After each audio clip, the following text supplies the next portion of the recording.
இன்றைக்கி சிப்பி காளான் குழம்பு தான் பண்ணியிருந்தேங்க. சப்பாத்திக்கு என்ன தான் செய்கிறது, தக்காளி எப்பவும் செய்கிற மாதிரியே செய்யலாம் அப்படின்னு வேண்டாம் அப்படின்ட்டு நான் கொஞ்சம் டிஃப்ரெண்ட்டாக ட்ரை பண்ணலான்னு சொல்லிட்டு சிப்பி காளான் பார்த்தேங்க. அது ட்ரை பண்ணியிருக்கேன், நல்லா தான் வந்துருந்துச்சு. கொஞ்சம் காரமாக இருந்தது. நீங்கள் இது ட்ரை பண்ணுறீங்க அப்படின்னா நீங்கள் கொஞ்சம் தேங்காய் கூட சேர்த்துக்கோங்க, அது நம்மளோட இஷ்டம்தான். பட்டு கிரேவி நல்லா இருந்ததுங்க, சூப்பராக வந்துருந்துச்சு. டேஸ்ட்டு பார்க்கும்போது பார்த்தா சிக்கன் குழம்பு மாதிரியே இருந்துச்சு. ஸோ நல்லா வந்திருந்தது. நம்ம எப்பவும் போல் நம்ம சிக்கன் குழம்புக்கெல்லாம் செய்கிற மாதிரி கொத்தமல்லி, சீரகம், சோம்பு, அதுக்கப்புறம் கொஞ்சம் மிளகு, இது எல்லாமே ட்ரை ரோஸ்ட் பண்ணி எடுத்துக்கிட்டேன். பட்டை, கிராம்பு 2 வச்சுக்கிட்டேன்.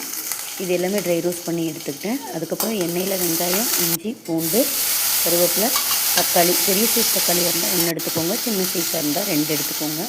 அது வணக்கிறதுக்காக மட்டும் கொஞ்சம் உப்பு, மஞ்சள் தூள் இதெல்லாம் போட்டு தனியாக மிளகு தனியாக எடுத்து வச்சுக்கோங்க. அது ஆறட்டும்.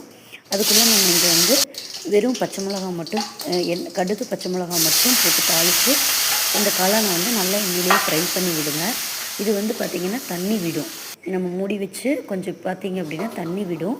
அந்த தண்ணியிலேயே நல்லா வேகட்டும். அதுக்கப்புறமா நம்ம அந்த அரைச்ச மிளகா இது கூட கலந்துக்கலாம். இந்த தண்ணியிலே நல்லா தெரியும் பாருங்கள். அந்த தண்ணி நல்லா ட்ரை ஆனதுக்கப்புறம் நான் அந்த மிளகு கரைச்சி தேவையான அளவு தண்ணி இந்த இடத்துல விட்டுக்கிறேன். இந்த இடத்துல உப்பு காரம் செக் பண்ணிக்கோங்க, கரெக்டாக இருக்கும்.